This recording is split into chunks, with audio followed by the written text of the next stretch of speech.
आपकी जन अदालत न्यूज़ से मैं हूँ राजा भैया पाल, और आज आपकी जन अदालत न्यूज़ के एक्सक्लूसिव इंटरव्यू में वो शख्सियत जिसको देखने की हर किसी की चाहत होती है, एसडीओपी संतोष पटेल जी। स्वागत है हमारे शो में। Thank you. आपके श्रोताओं को मेरा नमस्कार, जय हिंद। हर कोई आपको देखता है तो आपकी तरह बनने का सपना देखता है, और निश्चित सपना देखे क्यों नहीं देखे, क्योंकि हर कोई गरीब वर्ग से, जो हमारे गांव के परिवेश में जो लोग इस इंटरव्यू को देख रहे हैं, उन्हें लगता है कि हम सरकारी स्कूल में पढ़ कर के क्या हम आपकी तरह अधिकारी बन सकते हैं। सबसे बड़ी समस्या तो यही है कि हमारे बहुत से लोग ये सोचते हैं कि सरकारी स्कूल में पढ़ाई नहीं होती, सरकारी कॉलेज में पढ़ाई नहीं होती, सरकारी स्कूल कॉलेज से पढ़कर क्या कुछ कर सकते हैं। जब हमें सरकारी स्कूल कॉलेज पर विश्वास नहीं है तो फिर हम सरकारी नौकरी पर क्यों विश्वास रखते हैं। मतलब पढ़ाई करते हैं तो सरकारी स्कूल कॉलेज को अपन उतना बेहतर नहीं मानते, सुनते हैं इसमें अच्छा नहीं होगा, लेकिन जब पढ़ाई हो जाती है तो सोचते हैं सरकारी नौकरी मिले, सरकार में मंत्री बने, सरकार में हम बैठें। तो कहीं ना कहीं जब सरकारी चीज़ की वैल्यू है तो मुझे लगता है सरकारी स्कूल भी अच्छे होंगे, और हम लोग भी बचपन से सरकारी स्कूल में पढ़े हैं। और मेरे साथ तो इतना मतलब फीस उस का थोड़ा समस्या रहती थी, तो स्कूल भी सरकारी था, 8वीं तक था गांव में। उसके बाद फिर एक्सीलेंस स्कूल में एडमिशन हो गया, फिर इंजीनियरिंग कॉलेज मिल गया सरकारी, मतलब सरकारी चलता रहा, नौकरी भी मिल गई सरकारी। तो ऐसा नहीं है, मुझे लगता है कि एक प्राइवेट स्कूल का जो टीचर है उसे बहुत कम वेतन दी जाती है, और लेकिन सरकारी स्कूल के टीचर को बहुत ज़्यादा वेतन मिलती है, और पूरा नियम है उसकी, छुट्टी भी संडे की है, जो भी कैलेंडर में छुट्टी दी है मतलब उसको छुट्टी काटना है। तो बहुत अच्छी नौकरी होती है, और जब परीक्षा से चयनित होता है टीचर सरकारी स्कूल का, तो वो भी मुझे लगता है वेल क्वालिफाइड होता है, सभी की जो अन्य की तुलना में वो अच्छा था। तो हमारे पास पूरे रिसोर्स बेहतर है अन्य प्राइवेटों से, तो सरकारी स्कूल बहुत अच्छे होते हैं और बहुत अच्छे टीचर्स होते हैं। कहीं कहीं की समस्या रहती है, तो मेरा मानना है कि उस गांव के लोगों में जागरूकता की कमी है, जो अपने सरकारी स्कूल को बेहतर नहीं बना पाते। यदि टीचर गड़बड़ है तो सुधारने के बहुत से उपाय हैं। आप शिकायत करिए उनकी, जो पढ़ाने नहीं आते या छुट्टी काटते हैं तो उनकी शिकायत करिए, अपने आप सुधरेंगे। क्योंकि शिक्षक गुरु होता है, और गुरु इतना संवेदनशील रहता है कि वो अगर छोटी सी बात उसको बोल दो तो उस चीज़ को सुधारता है, तत्काल उसको आत्मसात करता है। मैंने देखा है, किसी आप सरकारी कर्मचारी की पटवारी की शिकायत कर दोगे तो उसे 50 तरीके आते कि इस शिकायत को कैसे नस्तीबद्ध करवाना है, निरस्त करवाना है, कैसे प्रतिवेदन बनाना है। लेकिन टीचर की अगर आप शिकायत कर दोगे या सीएम हेल्पलाइन लगा दोगे तो उसे ज़्यादा नहीं आता कि मुझे इस शिकायत से कैसे निपटता। वो इसलिए वो तत्काल सुधार अपने आप में करता है कि मैं अच्छा पढ़ाऊँ, मेरा काम। और तो जनता या गांव वाले कोई अपेक्षा करते नहीं टीचर से कि ये करें वो करें, और टीचर्स के साथ कोई विवाद भी नहीं रहता कि दो पार्टी रहती हैं कि हमारे बच्चे को सही नहीं पढ़ा रहा, ये नहीं कर रहा। तो गांव वालों को भी फ़र्ज़ बनता है कि वो जागरूकता लाएं और प्रयास करें कि जो टीचर्स अगर लापरवाही कर रहे हैं तो उनकी शिकायत करें, सुधार होगा। और शिक्षा का जो सरकार का सिस्टम है, मुझे लगता है उससे बेहतर कोई सिस्टम नहीं होता। कोई भी कॉलेज प्राइवेट हो चाहे स्कूल प्राइवेट हो, वो भी सरकार के माध्यम से ही चलते हैं, सरकार पे आश्रित रहते हैं। तो सरकारी स्कूल से बेहतर कोई संसाधन नहीं है। निश्चित रूप से ये इस इंटरव्यू को शासकीय विद्यालय में पढ़ रहे छात्र और शिक्षक देख रहे होंगे, वो भी चाहते होंगे कि संतोष पटेल जैसा छात्र उनका कल के दिन अधिकारी बने। आपको लगता है कि जो शासकीय विद्यालय में जो शिक्षक पढ़ा रहे हैं, क्या वाकई में वो अपने कर्तव्य का पालन कर रहे हैं अपने छात्र के प्रति? करते हैं, हमारे तो टीचर्स ने किया तो हम यहाँ तक आ गए। अब आपको झूठ नहीं लगेगा, हम कोई बहुत बड़े अधिकारी नहीं है ना, बहुत बड़े पद पे हैं। मेरे श्री अशोक पटेल एक टीचर्स थे हमारे स्कूल की। ये बिल्कुल सच की कहानी है कि प्राइमरी पढ़ाते थे, 5वीं तक के टीचर थे। हमारे यहाँ स्कूल 8वीं तक हुआ, 5वीं से 8वीं। अब कहीं भी जब व्यवस्थाएं बढ़ती हैं तो तत्काल संसाधन नहीं मिलते। बहुत पुरानी बात है, लगभग 2004-5 की, जब हम 6वीं में आए थे तो टीचर्स की कमी थी। तो अब कैसे किया जाए, तो उनको छोटा बड़ा पढ़ाने वाले टीचर को बताया गया कि 6वीं से आपको अंग्रेजी पढ़ाना है। हम एक ऐसे विद्यार्थी हम लोग उस समय पढ़े हैं कि जब हमें 5वीं 6वीं से इंग्लिश पढ़ने को मिली, मतलब पहली कक्षा से नहीं मिली, 4वीं 5वीं तक पहले नहीं हुआ करती थी। शायद जो कोई पुराने होंगे तो उन्हें पता होगा, तो वो 6वीं के बाद रहती थी। तो वो इंग्लिश पढ़ाने की जिम्मेदारी उनको दी गई, और वो खूब डंडे मारते थे। वो खुद पढ़ के इतना आते थे कि मतलब गाइड होती है, पहले एक गाइड चलती है ना, उसमें इंग्लिश लिखी रहती है, फिर उसकी हिंदी बगल से लिखी रहती है पूरी, तो वो लेके आते थे, वो पढ़ के आते थे। और उन्हीं के पढ़ाने पे हमें याद है 8वीं से लेकर 10वीं तक मेरे मतलब 90% से ऊपर इंग्लिश में मार्क्स आए। तो टीचर्स और स्टूडेंट दोनों में डेडिकेशन होगा पढ़ाने का, पढ़ने का, तब जाके ये सफलता मिलती है। तो ऐसा नहीं, ऐसे भी टीचर्स हैं। और इसके पहले हमने वो ऐसे ही देखी उस स्कूल में कि कुछ आते थे, सुपारी सरौती से काटते थे, बीड़ी पीते थे, टाइम कट जाता था, निकल लेते थे। तो ऐसे भी टीचर्स देखे। तो ऐसे टीचर्स के लिए अलग अलग होता है। देखो मैं आपको एक छोटी बात बताता हूँ, जैसे हमारा एक टीचर था, बहुत पहले की पुरानी बात है, वो आते थे जो गुटखा सुपारी खाते थे, पढ़ाई पे ध्यान नहीं था। तो एक दिन उन्होंने बच्चों से पूछा कि गांव के भविष्य के लिए अपना अपना सुझाव दीजिए, गांव के भविष्य के लिए अपना अपना सुझाव दीजिए। तो मेरा एक दोस्त खड़ा हुआ, बोला हमारा सुझाव ये है कि आप अपना ट्रांसफ़र करवा लीजिए। तो जो ऐसे टीचर्स होते हैं तो उनके लिए हमारा यही कहना है कि भाई आप टीचर मत रहो, आप ऑफिस में बाबू बन जाओ, और भी तमाम सारे काम में ले लो, नहीं तो नौकरी छोड़ दो। क्योंकि बच्चे देश का भविष्य हैं, माँ बाप का भविष्य हैं। हर चीज़ में मतलब बच्चों पे अगर हम ध्यान नहीं देंगे, हमारा गुरु बोलते हैं ना, मिट्टी के घड़े की जैसे बनाता है कुम्भकार, ऐसे एक टीचर होता है, अगर वो सही नहीं होगा तो सब बर्बाद है। जी, संतोष पटेल जी, बचपन से आप क्या बनना चाहते थे, क्या सपना देखते थे उस समय जब आप 5वीं और 6वीं क्लास में थे, क्या सोचा करते थे उस समय? हमें तो ये था यार कि सरकारी नौकरी लग जाए, कोई नौकरी मिल जाए, पैसा आए, बढ़िया खुशी से रहें, मान सम्मान मिले। हमने देखा है फॉरेस्ट गार्ड को, हमारे घर थे जंगल के बगल से, तो वो आते थे, जैसे लकड़ी काटते हमें पकड़ लें, जलाऊ लकड़ी या कुछ, तो कुल्हाड़ी छीन लें, तो हमें लगता था अरे बहुत पावरफुल अधिकारी हैं ये मुंशी जी। बारिश में पौधा रोपण होता था तो हम लोग पौधा लगाने जाते थे, तो वो लास्ट में काउंट करते थे कि आज किसने कितने पौधे लगाए, उसके हिसाब से हाजिरी भरते थे। तो हमें उनकी वैल्यू रहती थी, हम बैठे रहते थे इंतज़ार में कि ये आएंगे बीट गार्ड साहब, फॉरेस्ट गार्ड, तो हमारी मुंशी है, तो उसकी वैल्यू थी, हमें तो वही बहुत अच्छा लगता था। ज़्यादा से ज़्यादा हमने टीचर्स को देखा था कि टीचर बन जाता है, ऐसी ख्वाहिश थी कि छोटा मोटा ये सरकारी नौकरी में किसी में आ जाए बढ़िया। बाकी ज़्यादा गांव में रहे, टीवी थी नहीं कि फिल्म देखें तो पता चले कि ये पुलिस वाला बनना है, ये बनना है, ऐसा कुछ था नहीं। तो ऐसा मेरा कोई सपना तो नहीं था, बस प्रयास किया और यहाँ पहुँच गए। मैं आपको 4 लाइन सुनाता हूँ, मेरे को याद आ रहा, मेरी जो कामयाबी हुई है इसमें ऐसा कुछ नहीं कि हमने पहले से सोचा हो कि शेर के लिए जाल डाला उसमें बंदर फंस गया, शेर के लिए जाल डाला उसमें बंदर फंस गया, और बाजार में अनाड़ी खोजा किस्मत से सिकंदर फंस गया, जिद की थी दरिया को पार करने की, मगर नज़रों के धोखे से हमारी चपेट में समंदर फंस गया। तो ऐसा हुआ है, हमने प्रयास किया सरकारी नौकरी के लिए, फॉरेस्ट गार्ड बने, लेकिन पढ़ते रहे, मन अच्छा लग गया किताबों में, किताबों से इश्क की, मोहब्बत की, किताबों को हमने अपनी प्रेमिका समझकर प्यार किया। तो उन 15-16 महीने में डीएसपी बन गए। अब मानव सेवा करने का मौका मिला तो प्रयास कर रहे हैं। फॉरेस्ट गार्ड थे उस समय, ऐसा मानते हैं कि जो सोलर चलते थे, सोलर के प्रकाश में आपने अपने अधिकारी की पढ़ाई की, अपनी MPPSC की तैयारी करते रहे उसी प्रकाश में। हाँ, जो जितनी कठिन परिस्थितियों में रहेगा मुझे लगता है उतना मजबूत होता है, और ऐसा ही हमारे साथ है कि वहाँ थे, हमें पन्ना जिले का काला पानी बोलते हैं, कलदा पठार है, मैयर के पीछे है, वहाँ हम रहे हैं फॉरेस्ट गार्ड लगभग 1.5 साल। तो पढ़ते थे, वहाँ पर लाइट नहीं होती थी तो सोलर सेल में पढ़ते थे, कई बार मोमबत्ती जला कर भी पढ़ा, लेकिन पढ़ना था हमारा टारगेट था। हाँ, हमें तो ये मतलब है कि हमें किताब रखी है, ये अक्षर दिखने चाहिए, चाहे मोमबत्ती से दिखें, चाहे सोलर सेल से दिखें, चाहे सूरज से दिखें दिन में। तो पढ़ते थे हम। जरूरी नहीं कि आप किताबों से ही पढ़ रहे हो, अंधेरे में भी पढ़ सकता है। अब बताओ कैसे पढ़ सकता है अंधेरे में? अंधेरे में आदमी को पढ़ना नहीं है, अंधेरे में सीखना है, दोनों अंतर, बस मन की तरंगों से, मतलब सीखने और पढ़ने में अंतर है। मैं हमेशा सीखने पे वेटेज देता हूँ कि सीखने का प्रयास करो, तो मैं 2-4 घंटे दिन में ही पढ़ लेता था, लेकिन रात में सीखता था। अब आत्म मनन करता था कि जो मैंने दिन में पढ़ा क्या मुझे याद है, कहीं भूल तो नहीं गया, क्योंकि बाद में वैल्यू उसी की है जो आपने पढ़ा, वो आपके दिमाग में है और 10 दिन तक रहे। आप भूल गए तो ऐसे तो हम अखंड रामायण पढ़ते हैं 24 घंटे में, भूल जाते हैं, क्योंकि उसका पाठ करते, सीखने का प्रयास ही नहीं करते। लेकिन जो सीखने का प्रयास करता है वो कम समय में ज़्यादा पढ़ता है।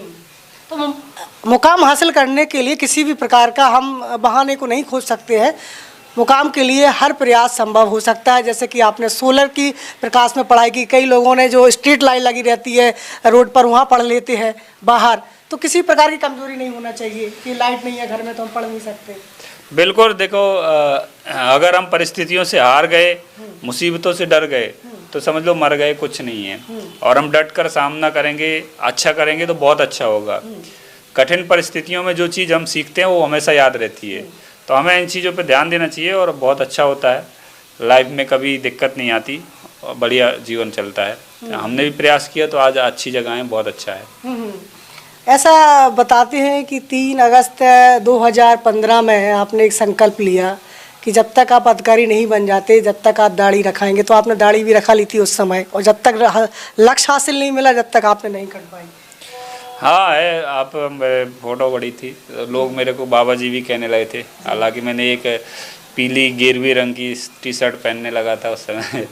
ठीक है, संकल्प लेते हैं तो वो संकल्प याद करने का एक वो तरीका होना चाहिए। हमने ली दाढ़ी की, तो दाढ़ी में जब भी खुजली होती थी बालों में, तो हमें याद आता था कि हम जब नौकरी नहीं लगेगी, लाल बत्ती वाली नौकरी नहीं मिलेगी, तब तक नहीं बनाएंगे। तो पढ़ते थे, प्रयास करते थे, तत्काल हमारा मन अपने लक्ष्य की ओर जाता था। तो बस यही है कि वो चीज़ें संकल्प लो तो उसे पूरा करना भी चाहिए, हमें उस पर डट कर बिल्कुल पूरे समर्पण के साथ लग जाना चाहिए। आप बहुत बड़े मोटिवेशनल के रूप में जाने जाते हैं, सोशल मीडिया पर आप लगातार लोगों को मोटिवेट भी करते हैं। आपके जीवन में भी वो घटना घटी जब आपने सुसाइड नोट लिखने का विचार किया था, ऐसा क्यों किया था उस समय आपने? अच्छा, यहाँ तक पढ़ लिए हो गया, ये कहाँ पढ़ लिए? वो तो ठीक है यार, परिस्थितियाँ रहती हैं। हमने ऐसा नहीं था कि मेरे को सुसाइड करना था, मैं इतना कमज़ोर नहीं था। ऐसे ही मैं तो लिख रहा था कि कैसे लोग लिखते हैं। हाँ।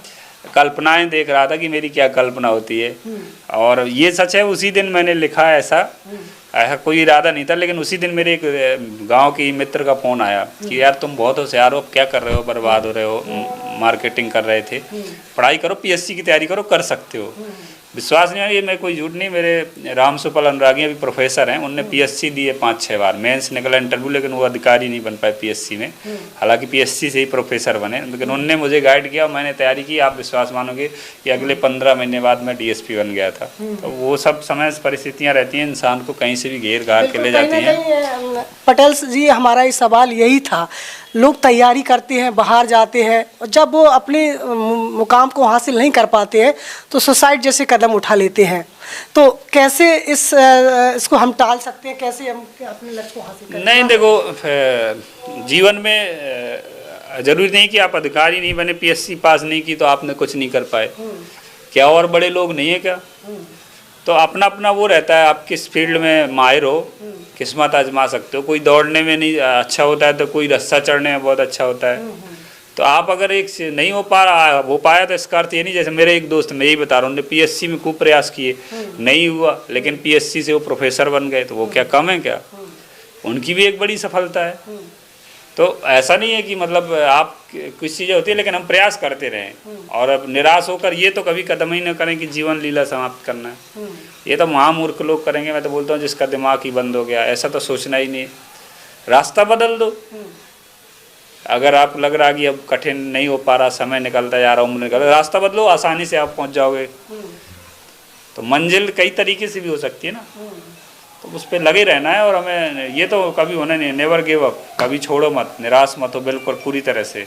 क्योंकि जी संतोष पटेल जी, निश्चित तौर से आपकी हर वहाँ ज़रूरत पड़ेगी जिस कॉलेज में, जिस स्कूल में हम अखबारों में पढ़ते हैं कि हाई स्कूल में छात्रा ने फांसी लगा ली, फेल हो गई, या किसी छात्र ने फांसी लगा ली। तो कहीं ना कहीं मध्य प्रदेश शासन को आपको मोटिवेट करने के लिए उन स्कूल कॉलेजों में मोटिवेट करने के लिए जाना चाहिए। आपको कभी प्रयास किया आपने? हम करते हैं। मैं जहाँ भी रहा हूँ लोगों को समझाता हूँ कि ये कदम नहीं उठाना, ये बहुत बुरी तरह से। और सबसे बड़ी बात ये आती है कि लोग निराश होने का नशा करते हैं, शराब पीते हैं, तो फिर वो और दिमाग काम करना बंद कर देता है और ये गलत कदम उठाते हैं।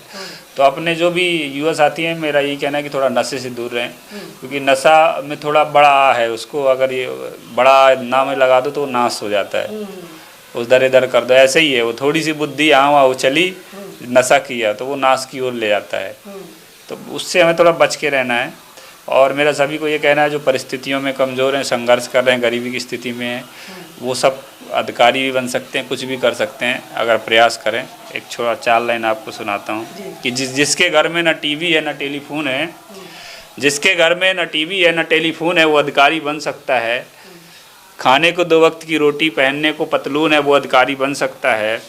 और दिल में किताबें पढ़ने का जोश और जुनून है वो अधिकारी बन सकता है। कहने का मतलब जिसके शरीर में बी पॉजिटिव खून है वो अधिकारी बन सकता है।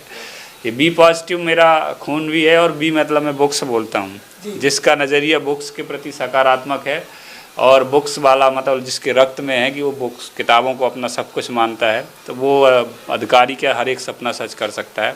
क्योंकि मेरा मानना है कि किताबें सपनों को सजाती हैं, किताबें सपनों को सजाती हैं, खुद को किताबों से जोड़ो। किताबें सपनों को सजाती हैं, खुद को किताबों से जोड़ो और इधर उधर के दिखावे में भटकने से अच्छा है अपना रुख पढ़ाई की ओर मोड़ो। तो अगर हम पढ़ेंगे, अच्छा कुछ करने का सोचेंगे और उस रास्ते पर चलेंगे तो हम सफल भी होंगे। मेरी सभी को शुभकामनाएं हैं। जी जी, एक सवाल करना चाहेंगे, पुलिस का तरफ नज़रिया जो रहता है, अधिकांश लोगों के वक्तव्य ऐसे आते रहते हैं कि पुलिस हमेशा उनकी सुनती है, सबके लिए नहीं कह सकती अपन, लेकिन कुछ लोगों का ऐसा आरोप है कि जिसकी जेब में पैसा होता है पुलिस सबसे पहले उसकी सुनवाई होती है, गरीब लोगों को इंसाफ नहीं मिलता है। किस तरीके से देखते हैं इसको? ऐसा नहीं है, बिल्कुल ये गलत है। आज के समय में इतना सारा सिस्टम है, डायल 100 181 कोई भी लगा सकता है, लगा सकता कि नहीं लगा सकता। ये ऐसी न प्लेटफॉर्म है कि इसमें कोई ना पैसे की ज़रूरत है और 181 पे लगा के देखो अच्छे पुलिस वाले आपके घर आएंगे। अगर आप वो गलत है पुलिस, अगर पुलिस ने सही कार्रवाई की, आप गलत शिकायत करो तो फिर अलग बात है।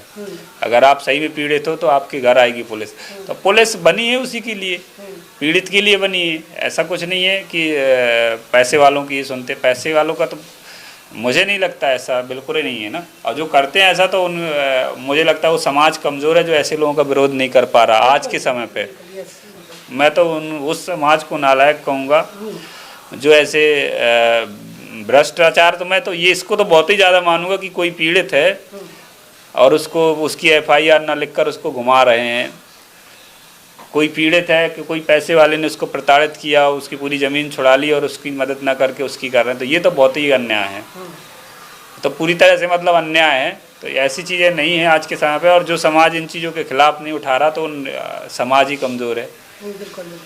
क्योंकि इतना आजकल प्लेटफॉर्म में आप देखो, पुलिस सोशल मीडिया में कोई पुलिस वाला गलत कर रहा है, एक वीडियो डल जाता है तो सस्पेंड हो जाता फट से।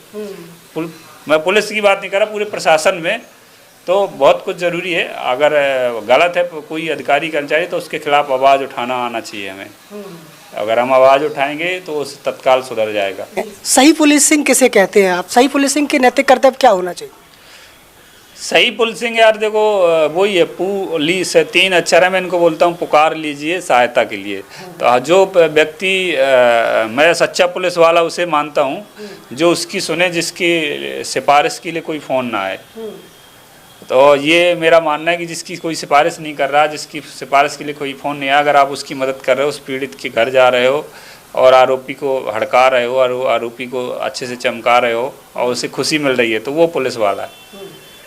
और आपसे बात करने में कोई पीड़ित डर रहा है, गरीब व्यक्ति, आदिवासी या कोई बहुत पिछड़े तबके का जहाँ जिसके ना कोई सिफारिश है, तो पुलिस फेल है वहाँ पर। संतोष पटेल जी ऐसा मानते हैं बचपन से आपकी माँ का आपकी सफलता में विशेष रोल रहा है, माँ से ही आपको प्रेरणा मिली है, माँ ने ही आपको इस ऊंचाई पर पहुँचाया है। क्या आपको उनसे क्या प्रेरणा? माँ यार देखो, माँ होती है वो तो माँ के मुंह से निकला हर एक शब्द भगवान का आशीर्वाद होता है। और मेरी माँ बहुत तेज़ थी थोड़ा, मतलब वो हमेशा संस्कारों के प्रति बहुत ज़्यादा वो रही हैं, सिखाती रही हैं। पढ़ी लिखी नहीं थी, अनपढ़ थी, उन्हें ये तो पता नहीं था रफ और किताब और कॉपी में क्या अंतर है, पर ठीक है बोलती थी पढ़ो। वो हमें देखना चाहती थी कि हम बैठे हैं और हमारे सामने किताब है, बाकी उसे मतलब नहीं हम क्या कर रहे, गोद रहे क्या कर रहे। तो वो चीज़ें होती थी। गणित लगाते ना अपन, मैं एक वाक्य बताता हूँ। गणित में अपन रफ में रजिस्टर में लगाते हैं तो कई बार सवाल छोटा रहता है कि आधा पेज भरता है, आधा खाली रहता है, क्योंकि किनारे एक 2 गुणे 2 बराबर 4, फिर नीचे 2 गुणे 3 लिखेंगे, उसके आगे ऐसा वो सवाल चलता है। तो ऐसे में भरता तो कई बार रफ 5 रुपए का लाएं तो वो 2 दिन में भर जाए। जब गणित का पेपर हो या सॉल्व करो, पहले प्रैक्टिस करो। तो इसी पे बोले अरे तुम आधा खाली डाले हो, तुम पैसे खराब कर रहे हो। उन्हें ये पता नहीं, तो खूब डांट पड़ती थी, तो समझाना पड़ता था, नहीं तो फिर से लाइन खींच के उधर भी लिखो। तो करते थे हम लोग, तो ठीक है, लेकिन उनका था समर्पण और हमेशा मेरे आशीर्वाद रहा। उनकी आशीर्वाद से आज यहाँ पर पहुँचे। माँ बाप के अच्छे कर्मों से और उनके आशीर्वाद से ही व्यक्ति को ऊंचाइयाँ मिलती हैं। बड़ा सवाल करना चाहेंगे, बेटा अधिकारी बन गया, माँ आज भी खेत में काम करती है। वो तो उनका रुचि है यार, वो तो नहीं मानती ना। हम तो बहुत प्रयास किए, तो बोली मैं तो करूँगी, रहती नहीं है, आती हैं कभी इलाज के लिए 2-4 दिन रुकी चली गई। तो उन्हें पुराने उनने जिस स्थिति से गुजरी हैं, तो उन्हें लगता है कि थोड़ा थोड़ा ही जोड़ें तो बहुत अच्छा। उनकी सोच बहुत अच्छी है। उनका ये मानना है कि एक कुएं में पानी निकालने के लिए एक बोर है, और 4-6 मोटर डाल दोगे तो वो एक बोर कितना भी हैवी होगा, लेकिन वो चला नहीं पाएगा, तत्काल पानी खत्म हो जाएगा, फिर भरना पड़ेगा। और छोटी छोटी 10 जेरें हैं तो वो कवर कर लेंगी। तो एक व्यक्ति कितना भी करेगा, और खर्च करने वाले 8 लोग हैं, तो वो कभी बैलेंस हो ही नहीं सकता, कितना भी करें। और सब अपना अपना खर्चा ही निकालेंगे खाने पीने को, तो अच्छा है। एक ये फाइनेंशियली दृष्टि से उनकी सोच है। दूसरा, गांव में रहे हैं तो उनने मेहनत की, उनका शरीर चलता हुआ शरीर है। अगर मशीन रहती ना, ऐसे ऐसे पट्टा हिल रहा, उसको 10 दिन बंद कर दो तो जाम लग जाएगा, जंग लग जाएगी, वो खराब ही होगा। तो मेहनत करते रहना चाहिए। और शरीर में जब तक क्षमता है तो मेहनत करने से मुझे लगता है कोई नुकसान नहीं होता। आदमी हष्ट पुष्ट भी रहता है और संतुष्ट भी रहता है। संतोष पटेल जी, आज देखा जाए सोशल मीडिया प्लेटफॉर्म पर लगभग 1.5 मिलियन का आपका परिवार हो चुका है। पूरे देश में आपके फॉलोवर हैं, आपको देखते हैं। तो ये सफ़र कहाँ से शुरुआत हुई आपके इस सफ़र की? हम नहीं जानते थे सोशल मीडिया वगैरह क्या होती है। कोरोना के समय कुछ मैं जब ज्वाइन किया था, तो उस समय कुछ अच्छे काम करते थे, लोगों को मदद करते थे, ये करते थे। तो कुछ लोग थे जो वीडियो डालते थे, तो फेसबुक में आते थे, देखते थे, तो फिर हमने भी चलाना शुरू किया। तो खुद डालने लगे अपने जो कुछ अच्छे काम होते हैं पुलिस की, जिससे सकारात्मक छवि बने और हमें भी संतुष्टि मिलती है, ताकि लोगों तक मैसेज जाए कि पुलिस अच्छा कर रही है, और दूसरे लोग भी प्रेरणा लें कि हम भी मदद करें, तो लोग समाज में रिस्पेक्ट भी मिलता है, सम्मान भी मिलता है। ऐसा करने लगे, बस उसी लोग पसंद कर रहे हैं, ये लोगों की अच्छी बात है। लोगों को अच्छा कुछ पसंद आ रहा है, ये बहुत बड़ी बात है। अब आगे का आपका क्या लक्ष्य है? फॉरेस्ट गार्ड से आप SDOP बने, अब SDOP से आगे क्या लक्ष्य है? क्या बनना चाहेंगे, क्या करना चाहेंगे? लक्ष्य तो क्या, पुलिस सेवा में जो प्रक्रियागत होगा प्रमोशन तो लेंगे, काम करेंगे, और कोई ऐसा लक्ष्य नहीं है। हम तो नौकरी वाले हैं, नौकरी वालों को कोई लक्ष्य नहीं रहता। जीवन अच्छा चलता रहे, ईश्वर से प्रार्थना करते हैं, और हमारे बड़े वरिष्ठ अधिकारियों से कि कोई ऐसी गलती हो तो माफ़ करते रहें। छोटी मोटी गलतियाँ होती हैं, बस हो गया, और कोई वैसा लक्ष्य नहीं है अभी अपना। तो सोशल मीडिया देखा जाए तो ये भी एक सदुपयोग का सबसे बड़ा केंद्र बिंदु है। इससे भी हम बहुत कुछ बदलाव ला सकते हैं समाज में। बहुत कुछ है सोशल मीडिया। तो मतलब आज के समय पे देखो, आपके अच्छे कार्यों के लिए आपको किसी के सहारे नहीं बैठना पड़ता कि ये प्रचार हो करवाए, हमारा वो कराए। आप स्वयं से प्रयास करो, बहुत अच्छा है। लोग आपकी इज्जत करेंगे और दूसरे लोग प्रेरणा लेंगे।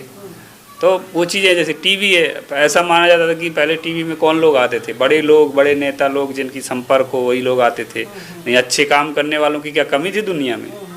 कमी थी क्या? नहीं।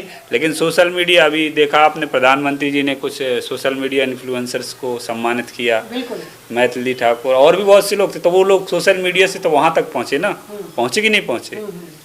तो वो चीज़ें होती हैं कि सोशल मीडिया से हम अपनी बात करें तो हमारा ना तो कोई फैमिली इतना बड़ा बैकग्राउंड था। हम तो जानते ही नहीं थे कि मीडिया वाले क्या होते हैं, मीडिया क्या होता है। हमें तो ये अंतर नहीं पता था नौकरी से पहले कि प्रेस और मीडिया में क्या अंतर है। प्रेस को हम वो मानते थे, जैसे सुने स्त्री होती है ना, प्रेस बोलते हैं हमारे यहाँ उसको, जो कपड़ों में करते हैं। तो वो बहुत सालों तक, जब मैं तो 12वीं तक की बात कर रहा हूँ और बात तक की, फिर जब आए इस नौकरी में तब पता चला कि प्रेस, मीडिया क्या होता है, ये सब चीज़ें। तो वो चीज़ें हमें भी, अगर समाज सम्मान दे रहा तो कहीं ना कहीं सोशल मीडिया एक ऐसा आईना है जो आपको आर पार दिखाता है कि आप कैसे क्या कर रहे हो। आपको आपके अच्छे कार्यों को प्रमोट करने का एक मौका मिलता है। जी, बहुत धन्यवाद हमारे साथ जुड़ने के लिए।